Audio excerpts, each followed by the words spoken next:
మన కోసం మన వార్తలు అందించే ఏటీఎం న్యూస్ కు స్వాగతం. అరటి రైతులకు తీవ్ర నష్టం ఆదుకోమంటున్న రైతులు మరియు రైతు సంఘం నేతలు. ఆత్మకూరు ప్రాంతంలో ఇటీవల కురిసిన తుఫాను మరియు భారీ వర్షాలకు మండలంలో అరటి తోటలు దెబ్బతిన్నాయి. ఆత్మకూరు మున్సిపాలిటీ పరిధిలోని వెంకట్రావుపల్లి గ్రామంలో ఆలూరు వెంకటేశ్వరరెడ్డికి చెందిన 5 ఎకరాల అరటి పంట పూర్తిగా దెబ్బతినిపోయింది. పంట నష్టంపై అధికారులు సంప్రదించగా వారు స్పందించకపోవడంతో ఈరోజు దెబ్బతిన్న అరటి తోటను రైతు సంఘం నాయకులు మూలి వెంగయ్య, లక్కు కృష్ణప్రసాద్ తదితరులు పరిశీలించారు. దెబ్బతిన్న అరటి తోటను పూర్తిగా పరిశీలించి రైతుతో మాట్లాడిన అనంతరం వారు మాట్లాడుతూ అరటి పంట పండించిన రైతులు గత 2 నెలలుగా ధరలు లేక ఒకవైపు నష్టపోతున్న సమయంలో ఈ తుఫాను తీవ్ర నష్టం చేసిందని, ఈ అరటి తోట రైతు వేసిన 5 ఎకరాల్లో పూర్తిగా చెట్లు కూలిపోయి అరటికెళ్లు కూలిపోయి రైతు పెట్టిన పెట్టుబడి 10 లక్షలు నష్టపోయారని, వీరికి అండగా ఉండవలసిన అధికారులే పట్టించుకోవడం లేదు, బాధాకరమంటూ అప్పులు తెచ్చి పంటల సాగు చేస్తున్న రైతులకు ప్రభుత్వం అండగా నిలవలసిన అవసరం ఉందని ఈ సందర్భంగా రైతు సంఘం నేతలు తెలిపారు.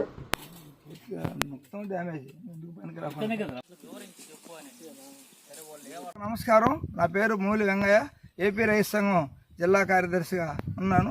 ఈరోజు ఈ ఆత్మకూరు పురపాలక సంఘంలోని వెంకట్రావుపల్లి ఏరియాకు సంబంధించిన దాంట్లో ఇక్కడ ఆలూరు వెంకటేశ్వరులు అతను ఇక్కడ 4 ఎకరాల 20 సెంట్లు అరటి తోట వేయడం జరిగింది. దాన్ని సందర్శించేదానికి ఈరోజు రైతు సంఘం తరపు నుంచి నేను జిల్లా కార్యదర్శి, మా రైతు సంఘం జిల్లా సహాయ కార్యదర్శి లక్కు ప్రసాద్ గారు వచ్చి ఈరోజు చూడడం జరిగింది. ఈ రైతు ఇక్కడ 4 ఎకరాల 20 సెంట్లలో సుమారుగా 5,000 మొక్కలు నాటి అన్ని రకాల లెక్కేసినప్పుడు సుమారుగా 10 లక్షల పైన పెట్టుబడి పెట్టడం జరిగింది. కానీ పంట బాగా దిగుబడి వచ్చింది. పంట దిగుబడి ప్రభుత్వం మద్దతు రేటు ప్రకారం చూసుకున్నా కూడా 16 లక్షల రూపాయల వరకు వచ్చే పరిస్థితి ఉంది. అయినా కూడా ఈరోజు అది ఎక్కడ మార్కెట్లో ఎక్కడ అమ్ముకోలేని పరిస్థితి వచ్చింది. అంటే గతంలో వచ్చిన వర్షము, తర్వాత వచ్చిన తుఫాను తర్వాత వచ్చిన ఈ కొద్ది రోజుల వర్షము, ఈ నెల రోజులు వరుసగా వర్షం పడినందువలన ఇక్కడ ఈ రైతు మొత్తం పంటను కోల్పోయే పరిస్థితి జరిగింది. ఏ ఒక్క అరటికాయలు కూడా పనికొచ్చే పరిస్థితి లేదు.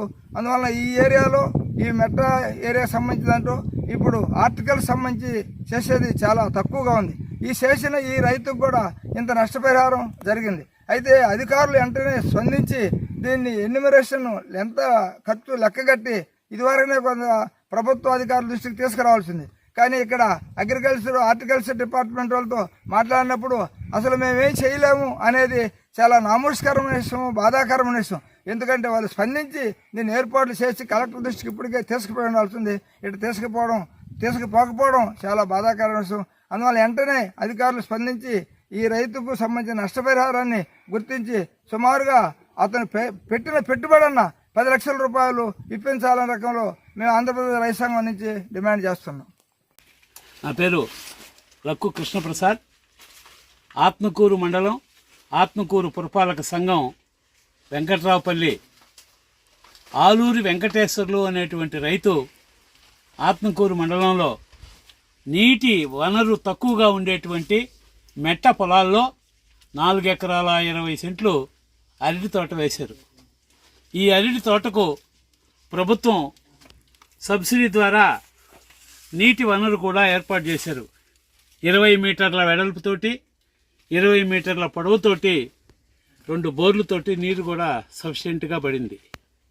ఈ తోటని ఈ ఆలూరు వెంకటేశ్వరరెడ్డి మధ్యతరగతి రైతు సంవత్సరం రోజుల పాటు రాత్రింబవళ్ళు కష్టపడి సుమారు 5,600 మొక్కలు తీసుకొని వచ్చి వేసి ఈ పంట వేస్తే ఈరోజు ఎవరికైనా సరే ఈ తోటను కానీ చూస్తే కడుపు బొగ్గును మండిపోయేటువంటి స్థితి. ప్రతి గెల ప్రతి చోటు గుట్టలుగా పడిపోయి రైతు ఎంత ధైర్యవంతుడో ఈ తోటను చూస్తేనే రైతు యొక్క ధైర్యం అర్థమయ్యేటువంటి స్థితి. సుమారు 10 లక్షల రూపాయలు ఇంట్లో ఉండేటువంటి నగలు, మిగతా వ్యవసాయంలో వచ్చేటువంటి పంటలన్నింటినీ పెట్టుబడిగా పెట్టి అప్పులు తీసుకొని వచ్చి పెట్టి చేసిన తర్వాత చేతికి అందే సమయంలో గాలి వానకు పడిపోయేది ఒక కారణమైతే, నేరుగా మార్కెట్ సౌకర్యం కల్పించలేక ప్రభుత్వ విధానం రైతును ఆదుకోలేక ఈ రకంగా 15 లక్షల రూపాయలు ఒక సాధారణ రైతు, పేద రైతు నష్టపోతే ఇక్కడికి ఒక్క వ్యవసాయ అధికారి కానీ లేకపోతే హార్టికల్చర్ అధికారి కానీ వచ్చినటువంటి సందర్భం లేదు. రైతు నేరుగా హార్టికల్చర్ అధికారికి ఫోన్ చేస్తే ఏ రకమైనటువంటి సహాయం చేయలేము, ఈ నివేదిక తయారు చేయలేను అని చెప్పారు. ఆంధ్రప్రదేశ్ రైతు సంఘ కార్యదర్శిగా నేనున్నప్పుడు నాతో సంప్రదించగా ఇక్కడ మీడియా మిత్రులందరినీ తీసుకొని ఈ తోటలో సందర్శించాం. ఈ తోట మొత్తం పరిశీలిస్తే మొత్తం ఏ ఒక్క గెల కూడా కోసి తీసుకోబోయినటువంటి పరిస్థితి లేదు. ఈ గాలివాన రాక పూర్వం ఒక 2 ట్రాక్టర్లు కోస్తారు. కేవలం 6 రూపాయలు కిలో లెక్కన కొనుగోలు చేశారు ఆత్మకూరులో. కోత కూలీలు, రవాణా సౌకర్యాలకి 2.5 రూపాయలు పోతే కేవలం 3.5 రూపాయి ఒక కిలోకి వచ్చింది. ఒక గెల సరాసరిన 20-25 కిలోలు ఉంటుంది. 20 కిలోల గెలను అమ్మితే 6 రూపాయలకి 125 రూపాయలు. దీంట్లో 2.5 రూపాయి కోతకు పోయినాక 3.5 రూపాయలు ఎక్కేస్తే ఎంత వస్తుంది? 75 రూపాయలకి ఒక గెల అమ్మేటువంటి స్థితి. ఇటువంటి స్థితిలో ధరల స్థిరీకరణ కోసం రాష్ట్ర ప్రభుత్వం 300 కోట్ల రూపాయలు నిధి ఏర్పాటు చేసిందని చెప్పిన ప్రకటన చెప్పారు. 300 కోట్ల రూపాయలుంటే ఇటువంటి పేద మధ్యతరగతి రైతులకు సహాయంగా అధికారులు నివేదికలు తయారు చేసి ఇప్పించాల్సిన సమయంలో ఈ తోట ముఖమే చూడకపోవడం నిజంగా బాధాకరమైన విషయం. ఈ అరటి తోటలో ఈ రకంగా దెబ్బతిన్నపోయినటువంటి ఈ రైతుకి అధికారులు స్పందించి నష్టపరిహారంగా 10 లక్షల రూపాయలు పెట్టుబడి సహాయం చేయాలని చెప్పని ఆంధ్రప్రదేశ్ రైతు సంఘం ఆత్మకూరు మండల శాఖ కోరుకుంటుంది. మొత్తం డ్యామేజ్.